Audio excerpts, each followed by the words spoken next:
Opa. A Gazeta do Povo, Vida Pública, René Ariel Dodge, a Teoria do Domínio do Fato. Para. Bora aqui tentar uma coisa. Durante o julgamento da ação penal 470, mensalão, como ainda é muito conhecida, um dos temas discutidos foi a teoria do domínio do fato. Dos diversos temas debatidos pelas partes, 2 deles tiveram preponderância sobre todos os demais. A alegação da defesa de que não havia corrupção, e sim caixa doce, como infração de menor potencial ofensivo, e a tese do Ministério Público sobre a existência de uma quadrilha e que o principal agente responsável pelo comando e orientação dos membros da associação criminosa seria o réu José Dirceu.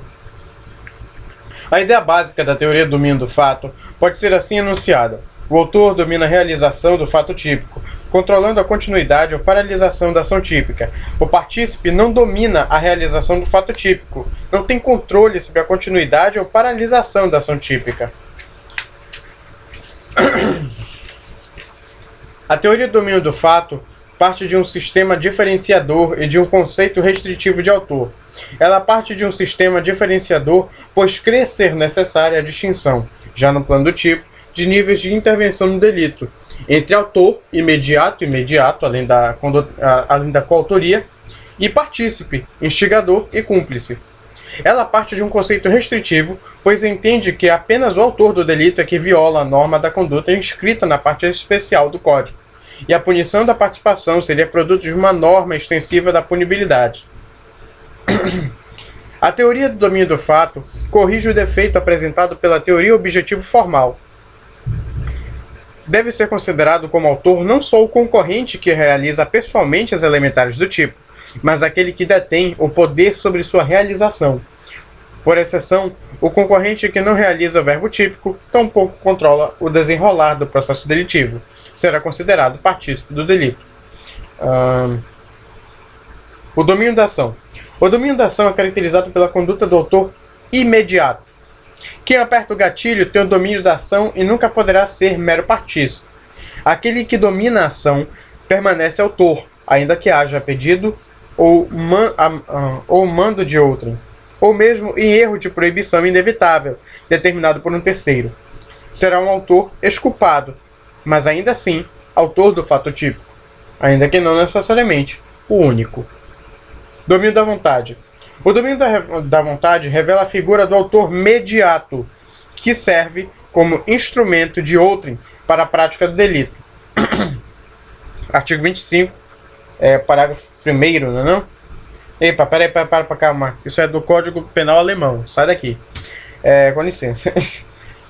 Comete o fato por meio de outrem. Beleza. Essa situação envolve 3 aspectos. A coação exercida sobre o homem da frente. A responsabilidade penal é do homem de trás, assim como ocorre com o artigo 22 do Código de Penal, já ia falar civil. A autoria imediata em situação de erro vale, como exemplo, a hipótese de contra-regra de teatro que, pretendendo a morte do ator A, fornece ao ator B, que irá fazer a cena fictícia de matar A arma municiada com projétil real, e não com pólvora seca. B é autor mediato, não culpável, em face do erro de tipo inevitável. Para Hoxie, o induzimento em erro do executor da ação é excludente do dolo ou da imprudência inconsciente. C. O domínio da vontade do executor por meio de um aparato organizado de poder. Certo. O domínio funcional do fato. Essa modalidade de poder ocorre na coautoria e uma atividade típica da distribuição de tarefas, em fato praticado por mais de 2 pessoas culpáveis.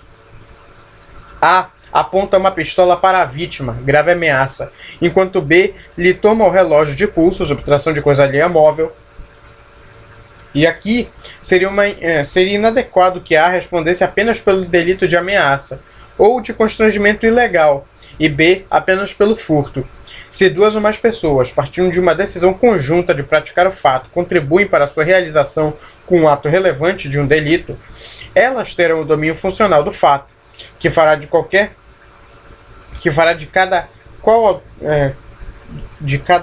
coautor do fato como um todo, ocorrendo aqui como consequência jurídica o que se chama de imputação recíproca. A e B responderão ambos pelos delitos de roubo.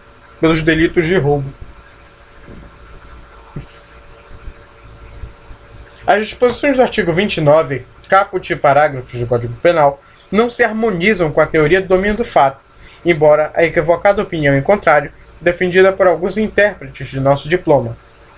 Porque a faculdade judicial para reduzir a pena, se a participação for de menor importância, parágrafo 1º, não se satisfaz a exigência dogmática de que a participação tenha uma tipicidade autônoma.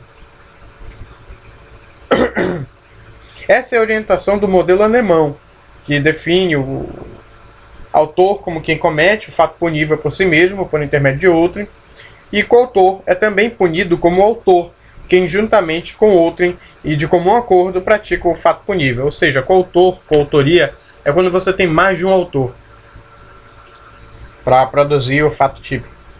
Partícipe, instigador... Ah, não, tu vai colocar espanhol. Isso também não dá, né, cara? Enquanto o artigo 29 do Código Penal adota um sistema unitário, quem de qualquer modo concorre para o crime incide nas penas e tal, a ideia do domínio do fato está ancorada em um sistema diferenciador. Ao contrário da concepção derivada da leitura tradicional do Código, a teoria do domínio do fato diferencia autores e partícipes. Sistema diferenciador, beleza. O que mais? Já está acabando. A adoção da ideia do domínio do fato não é universal. Não se aplica a todas as formas de concurso de pessoas. A autoria não é ajustável pela ideia do domínio do fato. Crimes de violação de dever, crimes de mão própria. Exemplos dos primeiros são os delitos praticados pelo funcionário contra a administração pública, a exemplo da corrupção passiva. Se um terceiro induz o servidor a apropriar-se de dinheiro que tem sob sua guarda para proveito de ambos, o extraneus possui o domínio do fato, mas não poderá ser autor do mencionado ilícito. O mesmo se pode dizer quanto aos delitos omissivos, porque o domínio do fato pressupõe, necessariamente, um controle ativo do curso causal e não pode ser atingido por um mero não fazer. Se duas pessoas que, por força de lei ou de contrato, têm o dever de agir para evitar resultado danoso e se omitem, o caso não é de coautoria, e sim de autorias autônomas. Admita-se a hipótese de dois carcereiros que, propositadamente, queiram a morte do diretor do presídio, e, para tanto, não o socorrem quando o mesmo, ao entrar em uma das celas, é agredido e morto por um dos presos. Quanto aos delitos de mão própria, a doutrina é uniforme no sentido de não aplicação dos artigos 29 e 30 do Código Penal, embora admita-se a participação. Um exemplo acabado é o ilícito previsto pelo artigo 187 do CPM, deserção, justificando a máxima: o desertor somente foge pelas próprias pernas.